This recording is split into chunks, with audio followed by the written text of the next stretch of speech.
detalle, pero justo se resuelven esas dudas. ¿Y que declare ineficaz qué? Para que declare ineficaz el acto jurídico fraudulento, ¿no? Ahí se ha celebrado ese acto jurídico con fraude. Para que el juez declare fundada esa demanda, ese acto jurídico tiene que cumplir ciertos requisitos, ¿no? Ahí lo vamos a señalar seguidamente. Pero quiero plantear más bien el supuesto para hablar justo de eso. Entonces, vuelvo a insistir, ¿no es cierto? Es un deudor pillo que no nos quiere pagar.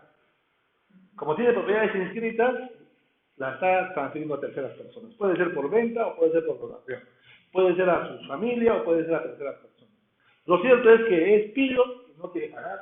Ya. Y lo dejan hacer. ¿Y cómo acredito de qué me debe? Prueba. Puede ser un cheque, un título de valor. Un recibito simple firmado por él. Claro, son medios probatorios.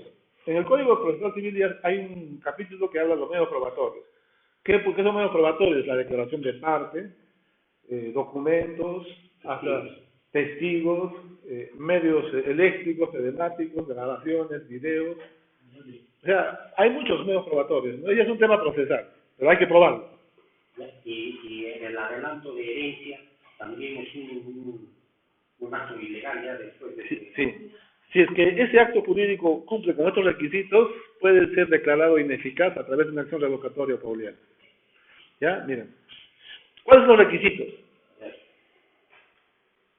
Tiene que haber un evento dañoso. Perjuicio a los acreedores. Es decir, que el acto que ha celebrado nuestro deudor debe haber traído consigo el empobrecimiento del patrimonio de este señor. Es decir, es como que mi deudor tenía un bien, su único predio. Entonces, pero ahora que lo ha vendido o lo ha dado en donación, ya no tiene nada. Se ha empobrecido su patrimonio. O sea, hay un perjuicio, un evento dañoso. El señor se ha vuelto pobre y por tanto no tiene ningún otro predio más. Primer requisito. Segundo requisito, fraude. Debe haberse celebrado ese acto jurídico con la finalidad, ¿no es cierto?, de quedar en insolvencia o de agravar su situación. El fraude es intencional, doloso y no puede ser por negligencia. Ahí está. O sea, esa donación o esa compra-venta debe haber tenido un propósito. El propósito ha sido justamente el vivir, no honrar la obligación. Primero, hay un acontecimiento. ¿Qué pasaría, por ejemplo, si el señor tiene 20 propiedades y ha vendido una sola de ellas? Pues no tendría sentido que hagamos una demanda de centro colombiana, porque igual hay 19 que podemos embargar. Pero ¿qué pasa si la vende las 20? O la doma las 20, o el único que queda la doma, ahí sí, ¿no es cierto? Al hacer ese acto jurídico ya no tiene nada. Primer requisito. Segundo requisito, intención. Este señor se ha desprendido de su patrimonio, se ha vuelto pobre, ¿no es cierto?, con el propósito deliberado de caer pues en insolvencia. Ya no tiene con quién honrar su deuda. Segundo requisito. Tercer requisito, conocimiento del tercero del estado de insolvencia. ¿Qué significa esto? Ese señor que le ha comprado su deudor sabía cuál era el verdadero propósito de ese acto jurídico celebrado. Él sabe que esa compraventa o esa donación era con la finalidad de eludir a nuestros deudos. Esos tres requisitos tienen que configurarse para que ese acto jurídico que sea compraventa o donación pueda ser susceptible de ser declarado ineficaz por una sentencia que deviene de una demanda de acción revocatoria o pauliana. ¿No? Vuelvo a insistir, ¿no? Tres requisitos, ¿no? Empobrecimiento. Segundo requisito, intención del deudor en caer en insolvencia. Y el concierto fraudulento entre el adquirente y nuestro deudor, de querer celebrar ese acto jurídico para llevarlo a la insolvencia y dejarnos pues en el aire con el cobro de nuestra deuda. No lo he puesto acá, acción revocatoria pauliana, no lo tengo. Debe ser 180 y tantos, eso está en acto jurídico. No funciona.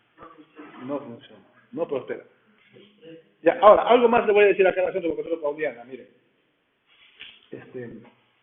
hay que probar la intención de querer, hay que probar el concierto fraudulento, es decir, que ese acto jurídico se ha hecho con la finalidad de eludir pues, el pago de nuestra obligación. Entonces, normalmente en los procesos judiciales rige la regla que quien alega un hecho debe probarlo. Es decir, si yo planteo una demanda diciendo, señor, pues, este señor ha celebrado esta compra-venta con la finalidad de no pagarme, con la finalidad de caer en insolvencia y con conocimiento de ese señor, si yo digo eso, yo tengo que hacer pruebas para demostrar esa circunstancia, ¿no? Entonces dice, es la regla general del proceso, es que quien alega debe probar. La carga de la prueba, dice, la tiene quien invoca un hecho. Si yo digo, celebré un contrato, tengo que probar que efectivamente existe ese contrato. Si yo digo, este señor ha contratado de esa manera para eludir mi obligación, tengo que probar. Esa es la regla general. Pero en materia de este acto jurídico fraudulento, dice el Código Civil que si el acto jurídico de desprendimiento ha sido a título gratuito o ha sido entre familiares, se presume que ha sido fraudulento. O sea, yo no tengo que probar nada ya, simplemente tengo que demostrar que ese acto jurídico es a título gratuito, o tengo que demostrar que ha sido celebrado entre familias. Entonces, quien tendría que demostrar que no ha habido intención de fraudulenta sería la contraparte, ¿no? El demandado. Es como un beneficio, ¿sí? Y es que es a título gratuito y yo entro a jugar el partido con un gol por delante. Y ya no tengo que probar. Él tiene que demostrar más bien. La carga de la prueba se invierte, y eso es bastante en un proceso judicial, ¿no? Porque la regla es, vuelvo a decir, que quien dice un hecho tiene que probar. Por eso es de que muchas veces cuando hay ese tipo de cosas, las personas suelen acudir al anticipo de herencia o a la donación. Y ocurre que los contratos celebrados a título gratuito, en varios sitios del Código Civil, no tienen la misma protección y mismos beneficios que los actos jurídicos celebrados a título gratuito. Miren, piensen nomás en la fe pública registral que hablábamos en nuestra sesión anterior, la semana pasada. Decíamos, para que un tercero pueda invocar a su favor la fe pública registral, era un requisito haber adquirido a título oneroso. Porque si había adquirido a título gratuito, no le beneficia la fe pública registral. Podía haber cumplido con los más requisitos, conexión transversal, no conocía el acto, la causa que afectaba al acto jurídico número 1, todo puede tener, pero basta que su acto jurídico 2 fue una donación, un anticipo de herencia, no lo beneficia la fe pública. Vean entonces cómo los actos jurídicos gratuitos no sirven como protectores para invocar la fe pública registral. Y acá también, el acto jurídico fraudulento, si ha sido celebrado a título gratuito, la carga de la prueba se invierte en perjuicio de esa persona que ha adquirido a título gratuito.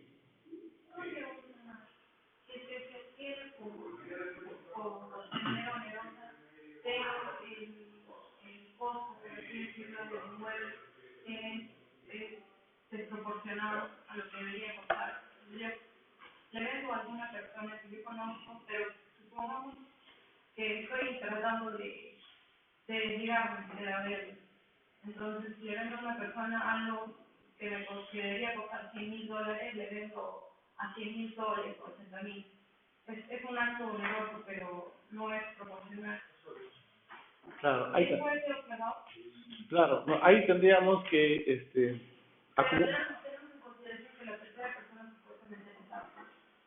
¿no sabe nada? No sabe nada. Ya, pero ahí tendríamos que asociar nuestra demanda de acción revocatoria pauliana con una lesión, ¿no? Porque acá el Código Civil no pone ninguna referencia, solamente dice que debe ser a título oneroso. La pregunta que ha planteado es importante, dice, ¿y qué pasa si solamente han pagado una suma irrisoria? ¿No? Formalmente sí ha cumplido porque es oneroso, pero hay una desproporción. Pues yo creo que a esa pretensión de ineficacia habría que alegar también la lesión. Pero lo digo desde el punto de vista del tercero. El tercero benefició porque el problema barato. Y el tercero puede aludir a una parte pública. No. Acá estamos en otra propuesta. O sea, digamos que se pretende que haya un fraude. Ajá. Y se pretende que haya un fraude de parte del deudor y hay, como dice, hay un evento de la unificación o servicio de acreedores que tiene que cobrar, pero el tercero no sabe. Entonces, o va a una ¿va a la acción revocatoria? Sí, o ya no va. Ya. En este caso, los requisitos en juego son diferentes al tema de la fe pública registrada. Aquí lo que estamos hablando es lo siguiente. Hay una persona que nos debe dinero, ¿sí? Y le hemos hecho una demanda. Ya, la demanda ya está en trámite. Entonces, ¿qué es lo que viene después de la demanda? Entonces, viene un embargo, porque el juicio va a durar 4, 5, 6 años. Si yo voy a esperar que salga la sentencia en 4, 5, 6 años, cuando llegue ese día y quiera embargar, ya no hay precios, porque ya lo está vendido. ¿No es cierto? Entonces, lo que yo tendría que hacer es rápido, nomás una vez que me han emitido mi demanda, pido mi embargo y pum, llega. Pero ¿qué ha pasado? El deudor ha sido más veloz que nosotros. Apenas se enteró y ya se presentó la demanda y se presentó la demanda, el pum, lo vendió a un tercero. ¿Ya? Entonces, cuando queremos embargar, llegamos al registro y ya pucha, nos dejó en el aire. Entonces, en ese supuesto, planteamos una demanda de acción revocatoria familiar. ¿Cuáles son los requisitos? Acá no entra nada de ser pública registrada. Lo que tenemos que probar es que ese señor que le compró sabía de que esa compra-venta se estaba realizando para que este tío se libere del embargo, se libere de la demanda que estamos haciendo. Sabía. ¿No? Pues, ese es el tema. No hay que concepto de pública registrada. Lógicamente, si él no sabía, no va a presentar la acción familiar. Entonces, si nosotros tiene que probar que sabía. ¿Cómo voy a probar que sabía? Yo podría demostrar, ¿y quién es ese señor? Su compadre. ¿Y quién más? Él estuvo el día en que yo le presté dinero. Él me acompañó al banco. Él fue a su cuenta, él es su compadre. Se tenía que demostrar de que hay una conexión entre ellos y él tuvo conocimiento. Va a ser un poco difícil, pero tengo que probar. Así es. Sí. Ya, pero ¿qué pasa si el documento que ha firmado para el préstamo es un documento así un fatalítico? Va firmado, punto. Tiene que haber ahí un reconocimiento de deuda en una conciliación, a través de un acto conciliatorio, de reconocimiento de deuda. Ya, es un tema procesal ya, ¿no? O sea, sí, pero bueno, procesalmente, ¿qué es lo que tiene que hacerse? O sea, para promover un proceso judicial, en este momento está vigente aquí en Tacna la conciliación. Hay ciertas pretensiones que no requieren conciliación, pero la gran mayoría sí. Entonces, primero tendríamos que ir a una conciliación. Entonces, hoy págame, pues, ya no me pagues como 100, págame, ya te descuento los intereses, no me pagues los intereses. Podemos llegar a un acuerdo. Entonces, si no hay un acuerdo, voy a tener que demandar, ¿no? O sea, es un tema ya procesal. Bueno, si no hay, lógicamente, pues, el juez tiene que ya resolver. Ya. Ahora, ¿cuál es el plazo para eso? ¿Para cuál? Para plantear la demanda. Depende, pues, a ver, eso está en prescripción de caducidad en el Código Civil. Ya, si es una acción personal, 2 años. Si estamos cobrando una suma de dinero, el plazo para demandar es 2 años, porque a los 2 años prescribe lo que es una acción personal. En este caso, deuda sería 2 años. Hay otras acciones reales, las prescriben más bien a los 10 años. No, pero acá son 2 años, es personal. Se llama el ámbito de derecho procesal civil. ¿No? Bueno, entonces queda claro que acá no hay fe pública registrada. ¿Sí algo de este? Una consulta. Hay unos requisitos es que se demuestre el empobrecimiento, dijo, ¿no? Sí. Que busquen la única propiedad. Así es. Y que lo pueda vender. Eso, más o menos, ¿en qué viene el tema? Que no tiene empobrecimiento, sino otras propiedades, esta persona podría pagar su deuda con otras propiedades. Ya. Pasaría lo siguiente, fíjese. A ver, yo hago mi demanda, lo demando a mi deudor. Señor, ha vendido su casa. Él me va a contestar, señor juez, sí es verdad que yo he vendido mi casa, pero acá ofrezco como prueba las partidas registrales de las 20 casas más que tengo. Y yo a él le debo $1,000. Y todas las mis casas valen $1 millón. No hay empobrecimiento, infundada la acción revocatoria familiar. Pero eso qué significa que, ¿por qué se da esa figura? Por el hecho de que él podría pagar con otras propiedades. No. La figura se da porque lo que está ocurriendo es de que este señor está vendiendo el único predio que tiene. De manera que al depender de ese predio, ya no tengo sobre qué recaer yo con un embargo. El procedimiento podría venir de otro lado, de cobrarle otras propiedades, ¿no? Por supuesto, claro, es lo que va a decirme el señor juez. Este señor, ¿por qué se opone a que yo esté vendiendo mi casita de acá de Tacna? Es la más barata que tengo. Porque igualmente, si quieren embargar mañana más tarde, hay 20 propiedades. Podría contestar de esa manera, ¿no? No cumpliría un requisito, no hay empobrecimiento. Y no prosperaría la demanda. No, la demanda Así es. no. Claro. Sería infundada. Lógico. Otra demanda solicitando que El cobro sigue en trámite. todo sigue en trámite. Sigue en trámite. Y cuando yo embargue, ya me voy a buscar el otro previo y ya embargaré. Entonces, no tiene sentido que demande la acción de vocabulario pauliana porque tiene otros previos. Es más, mi demanda es ociosa, ¿no? No tendría que haber demandado. Porque si me han rechazado aquí, entonces a la otra caigo. Eso, así cae procesado. Sí, no tiene sentido. Entonces, si tiene un plazo de 2 años, y ya vencido el plazo, mi único camino es el reconocimiento de deuda a través de una vía conciliatoria. ¿No quedó? Podría ser, no. Todavía habría una última posibilidad todavía, que sea pues una demanda de enriquecimiento sin causa. Ya, sería otro tipo de demanda, ¿no? Es como que yo tenía un plazo para cobrar esa obligación, pero prescribió pues mi acción porque pasaron más de 2 años. Entonces, si yo no puedo demandar, ¿no? Pero puedo ir por otra vía, por enriquecimiento sin causa. Es como que yo le digo, señor juez, finalmente el señor está quedando con mi dinero $5,000 y no hay una causa para que ocurra de esa manera. Si bien es verdad, no prosperará mi demanda de cobro, pero como enriquecimiento sin causa, sí puedo plantear la demanda. Algo que les decir. Una vez que se quiere la revocatoria, ¿qué pasa con el tercero que compró? Mira, buen detalle, eso me estaba obviando de comentar eso. Ya. ¿Qué es lo que ha pasado? Fundada la demanda. Entonces, ese señor era el comprador. Entonces, al ser declarada fundada la demanda, lo que el juez está diciendo que la compra-venta de mi deudor con él es ineficaz. En otras palabras, el predio vuelve a su patrimonio de mi deudor. El comprador no es propietario. Por tanto, al retornar el predio al dominio de mi deudor, mi embargo va a entrar, se va a inscribir. ¿No es cierto? El otro dejó de ser propietario. Mira, una vez me pasó lo siguiente. Yo inscribí una demanda de acción revocatoria pauliana. Me llegó las partes judiciales del juzgado, fundada la demanda ineficaz. Entonces, ¿qué es lo que yo hice? Miré en la partida registral que efectivamente pues había una compra-venta, ¿no?, que se había inscrito. Y el juez había dicho que esta compra-venta que está inscrita ha sido declarada ineficaz por una demanda de acción revocatoria pauliana, porque el señor que había vendido y el que había comprado habían celebrado con el ánimo de perjudicarlo, ¿no es cierto?, a un acreedor.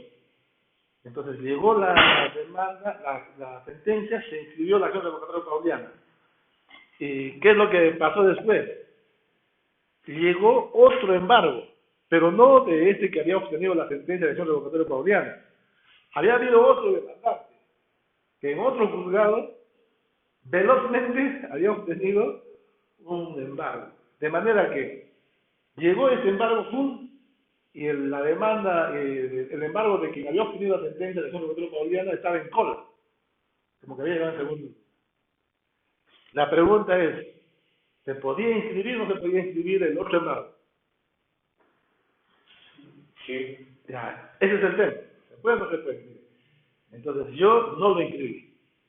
¿Por qué no lo inscribí? Porque, miren, primero, las sentencias solamente generan efecto entre las partes que estuvieron involucradas en el proceso. Las sentencias no hacen extensivos sus efectos a quienes no han sido parte en el proceso. ¿Ya? ¿Eso qué cosa quiere decir? Que esta acción revocatoria pauliana, que ha declarado ineficaz la compra-venta de ese señor, es ineficaz únicamente para quien obtuvo la sentencia. Ese señor que viene con su embargo de otro lado, él no va a obtener esa sentencia de acción revocatoria pauliana. Los efectos de esa sentencia no cambian. Entonces, cuando vino ahí, yo dije, no, señor, observar, no puede escribir. La acción revocatoria pauliana no ha sido promovido por estar acá, promovido por otra persona. Y en ese camino, justo a los días, viene un colega. Aparece aquí un colega de Hilo, vino, ¿no? Ricardo me acuerdo. Ese fue mi compañero de aulas. Él era mayor, abogado, estaba en años superiores. en Arequipa, en San Agustín. Entonces me dice, oye, me dice, hay un asunto que tienes tú en tus manos. ¿Qué? Le digo, yo he tenido una acción de revocatoria pauliana, me dice.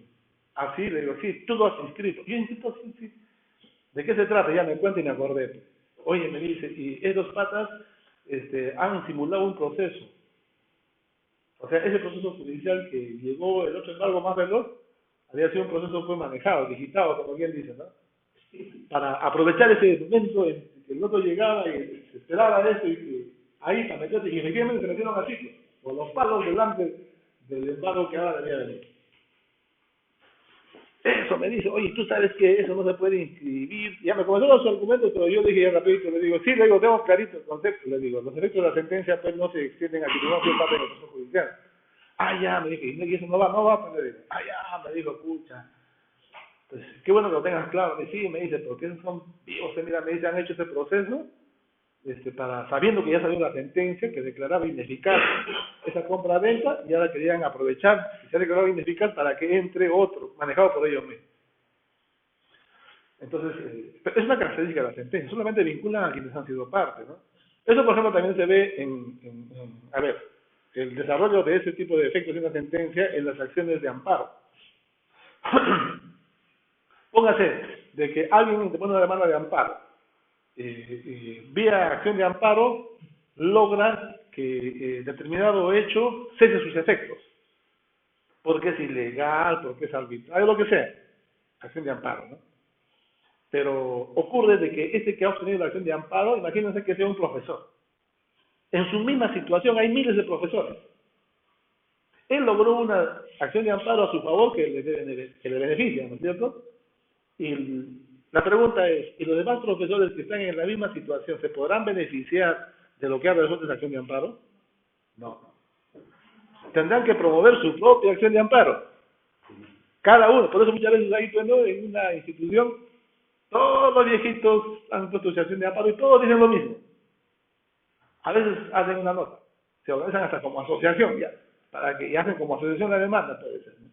Es un tema discutible desde el punto de vista procesal, pero suelen hacer también eso, ¿no? Eso denota lo que les comento. Las sentencias solo vinculan a quienes han sido parte en el proceso. Y ese es el fundamento, ¿no? ¿Por qué no se podía inscribir ese embargo que llegaba de otro lado? Por ese concepto, ¿no? Solamente es entre los que han obtenido la sentencia. Otra cosa son las sentencias, por ejemplo, de inconstitucionalidad. Ya es otra cosa, ¿no? Imaginémonos que dice la Constitución que la jornada laboral es 8 horas y de repente hay un decreto supremo firmado por el presidente y el ministro de Trabajo donde dice que la jornada laboral ahora será 9 horas. Entonces, al toque nomás nosotros, o uno de nosotros, y se pone una demanda de inconstitucionalidad en contra de ese decreto supremo porque va en contra de lo dispuesto en la Constitución. Eso va a llegar al Tribunal Constitucional. ¿Perdón? Por jerarquía de normas. Claro, entonces, ¿qué ha sido el tribunal? Sí, pues, ¿no es cierto? Se declara inconstitucional ese decreto supremo. O también podría ser una ley cualquiera, ¿no? Que ha sacado el Congreso, inconstitucional. A partir de ese momento, esa ley no se aplica. Y esa inaplicación vale para todos, hayan demandado o no hayan demandado. Pero es un tema de norma, ¿no es cierto? Pero en el caso de la acción de amparo, como la ineficacia, por acción de revocatoria pauliana, no, eso lo beneficia a quienes han litigado, nada más. Nada más. Creo que no entendí mi ¿qué pasa con el extranjero que a veces me dirigió y para redondear el asunto, ya lo metí un cuadro, pero sin llegar a la acción revocatoria? A ver. Yo cito un ratito y lo ven un rato, no pasa, ya, que ya, llega a la acción revocatoria, ya un cuadro, aparece un cuarto. Un cuadro que ha llegado con todas las leyes. ¿Qué pasa ahí? Puede pasar, sí. Pues sí, puede invocar. El cuarto dice como una ficción. ¿Qué pasa? Sí, yo creo que ahí ya entraría un tema de fe pública registrada. Ahí sí. Porque en este caso, cuando yo estoy demandando por ejemplo la pauliana, estoy atacando una compra-venta. Y lógicamente voy a demandar a los dos. A mi deudor, que apareció como vendedor, y al otro que apareció como comprador. Y lo que estoy atacando es un acto que está inscrito donde los dos están vinculados, ¿sí? ¿Ya? Pero si ya pasaba mucho de solo un cuarto, ¿Ya? Entonces, esos cuartos ya pueden invocarse a pública registrada. Y si por Así es.